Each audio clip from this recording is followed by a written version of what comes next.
নমস্কার বন্ধুরা, কেমন আছেন সবাই? চলে এলাম আবারও আজকে একটা ভিডিও নিয়ে। তো আজকে বানাবো চালের আজকে বানাবো চালের আটার রুটি আর আলু মটরের একটা তরকারি বানাবো। তার জন্য আগে চালের আটাটা মেখে নেব। এইখানে আমি একটা প্যান বসিয়ে দিয়েছি, আঁচটা জ্বালিয়ে দেব।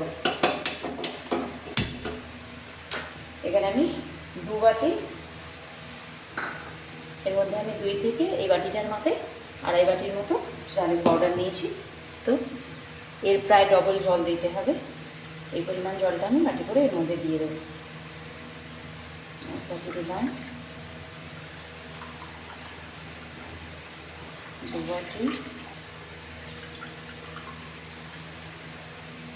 3 বাটি, আর অল্প একটু হাফ মাছও দিয়ে দিলাম। এই জলটা একটু ফুটবে, স্বাদ মতো লবণটা দিয়ে দেবো এর মধ্যে আমি।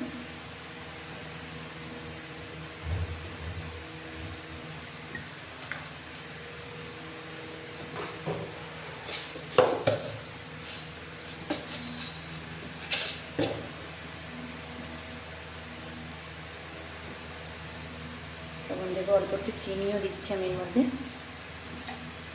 যাতে চালের পাউডারটা ভালো স্বাদ হয় মাখার পরে।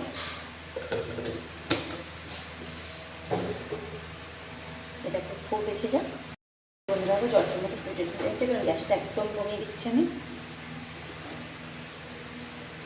আস্তে আস্তে আমি চালের পাউডারটার মধ্যে দিয়ে দেবো, যাতে না গোলা পাকিয়ে যায়। একসাথে দেবো আর আমাকে নাড়তে থাকতে হবে। নাড়ে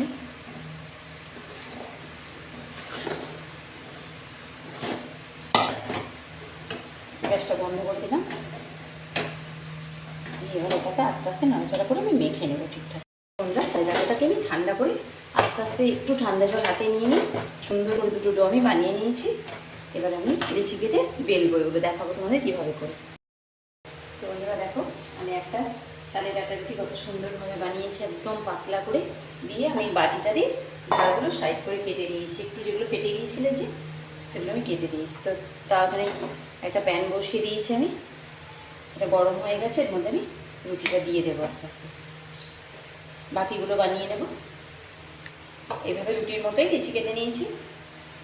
এটা যদি একটু ফোটানো জলে এইভাবে মাখা যায় তাহলে কম ফাটবে। চালের আটা রুটি একটু হলেও সাইড পেটে যায়, কিন্তু যদি একটু ফোটানো জলে মাখা যায় তাহলে এটা একটু কম ফাটে। একটু ধীরে হাতে বেলতে হবে, বেলে নিলে আস্তে আস্তে অনেক সময়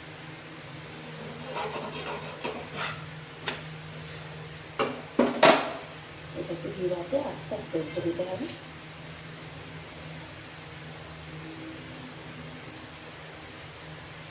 এটাকে আলাদা করে শিখতে হবে না। এটা কত সুন্দর প্যানের মধ্যেই পুরো দুভাগ হয়ে ফুলে উঠেছে একদম সুন্দর। এটাকে এভাবে উল্টে পাল্টে তাওয়ার মধ্যেই ভেজে নিতে হবে।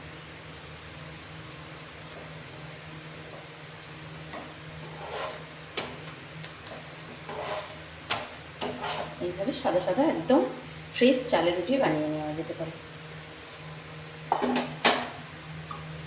এটা দিয়ে দেবো।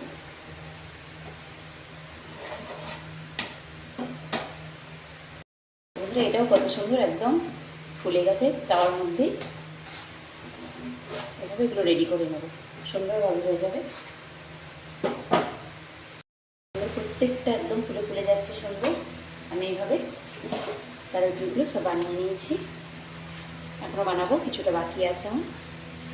তো এইভাবে বাড়িতে চালের রুটি বানানো খুব সফট হয় একদম, রুটিগুলো নরম তুলোর মতো একদম।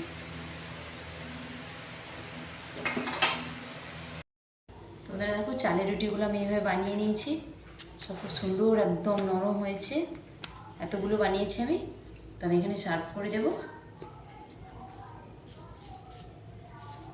একদম সাদা ধপধপে হয়েছে, নরম একদম যেন তুলোর মতো হয়েছে একদম। খুব খেতেও ভালো লাগে এটা। আর এর সঙ্গে করেছি আমি আলু মটরের ঘুগনি।